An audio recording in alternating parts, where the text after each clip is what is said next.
Videoan ko ha, bossing, okay lang. Sige lang sir, ayusin mo yung video niya. Yan, sige.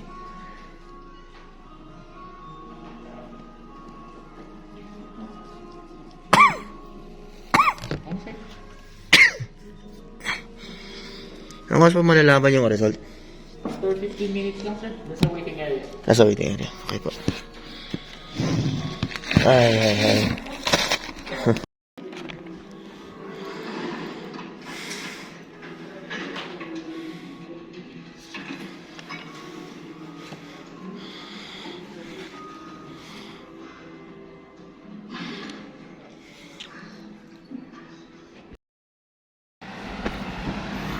Nilate pa ba? Yun. Sabi tayo dyan mga kosa. Mga 4 na beses ko na nag-record, naputol na 3 beses. Namamatay. Tapos titignan ko sa history, hindi naka-record yung video. Kahit na alam ko nagre-record kasi may timer. Okay lang yun. Kahit dami ko nang sinabi. Kaya nasa Cap Johnny ako nagpa-antigen test. Result negative, okay. Tapos bakit? Kasi ni-require ng trabaho dahil meron akong mga sintomas daw. Kasi meron akong allergic rhinitis nito. Talagang naglilipat ako ng gamit, saka sakit ng katawan. Malikabok sa paglilipat ng gamit. Yun yung pinaka kalaban ko ngayon. Tapos wala pang rest, di ba? Panggabi, yung sa umaga, kasi kaso edit, Sabado shoot, tapos pasok ng gabi, Linggo. Ganyan yung schedule ko kasi naghahakot ako lagi. Konti-konti ng kaya kong dalhin kasi less na jeep, balikan ng jeep, mas less yung renta ng jeep. Kaya kahit ako na lang maglipat, kahit na napapagod ako. Nung nakaraan naglipat kami. Nakaraan naglipat kami ni Ice. Dalawa lang kami. Isang balik lang, mabuwasan lang ba, di ba? Nang nilipat namin lang, coffee maker. Tapos na. Tapos kinuha ko lang yung bayong doon, nagtalipa pa kami. Malapit na sintalipa pa doon eh. Bale, ito update. Ano bang update ko? Pumunta akong town kasi magbabayad ako ng bills, saka bibili ng kailangan sa bahay. Tapos ganoon na ano pa ba?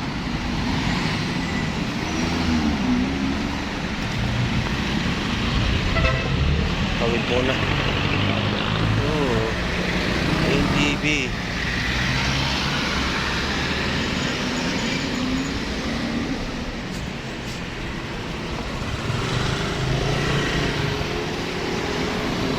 Nangarap ko rin magkamotor eh, pero hindi muna. Liability lang yan eh. Hindi ko naman siya gagamitin talaga pang hanap buhay. Sayang lang. Tapos gagastos pa ako taon-taon. Kahit i-cash mo yan, may gastos ka pa rin dyan. Hindi ko naman kailangan talaga. Kunin ko na lang pang patayo ng bahay, diba? Dahil wala kaming bahay. Target ko makaipon ng 1 milyon. Tapos magpapatayo ka ng bahay, simple lang. Gagastos lang ng 300 to 500. Pero bakit 1 milyon yung target? Alam mo bakit? Kasi bibili na rin kami ng sasakyan nun. Kasi kung malayo yung bahay, kailangan ng sasakyan. Kung taga ano kami, kung sa Sablan kami titira, malayo.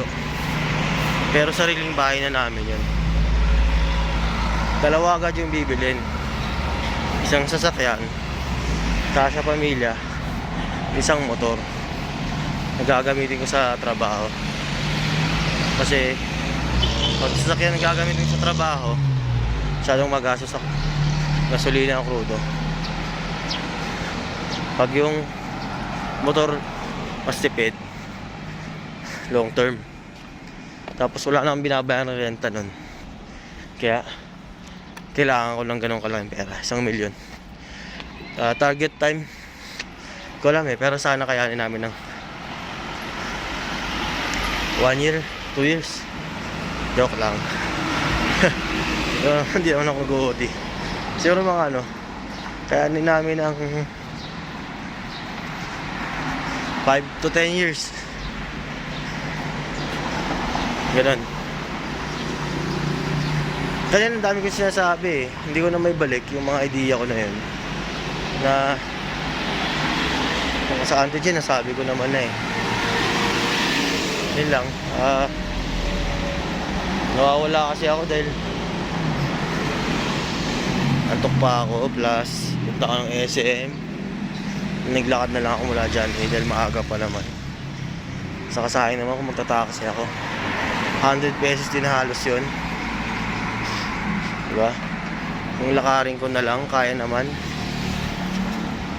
Uy, excuse. Saka papadala tayo eh sa kay mama. Sinabi ko dito sa vlog kasi gusto ko lang i-share na may utang tayo doon. Nag-iipon tayo pero may utang pa tayo. Babayad naman tayo ng utang. Okay din, di ba? Okay, let's go. Tuloy-tuloy lang tayo. Malapit na ako sa SM. Hindi ko alam makapagulog kami ng savings ngayon kasi ang dami akong babayaran. So bayaran na rin yung SSS ni Mahal sa susunod pagka maluwag-luwag yung oras. Parang pag-out sa work sa susunod na araw, shuttle ako pumuntang SSS. Doon ako bababa. Tapos na rin magbabayad na ako. Yung pagsasalita ako mas okay na, mas taas na yung courage ko kasi mas wala na akong pakialaman yung content. Pero may hiya pa din syempre. Hanggang dito lang siguro mga kosa dahil nangangalay ng aking kamay. Yun lang, negative tayo sa antigen. Wala lang tayo ng gawa para may mababalikan. At legacy versus currency lagi.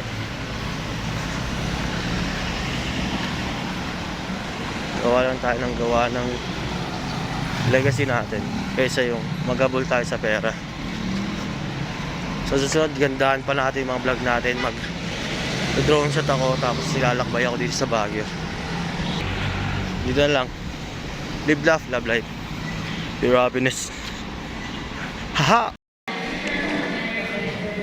Quarter to 9. Pumasok na ako.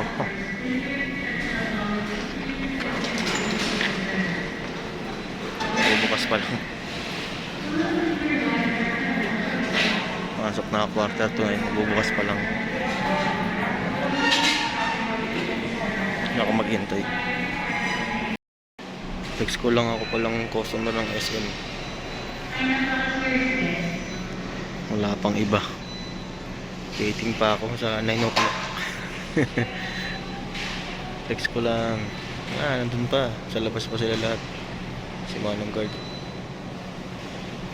Ako palang customer. Antay ko pa magbukas yan. Flex lang.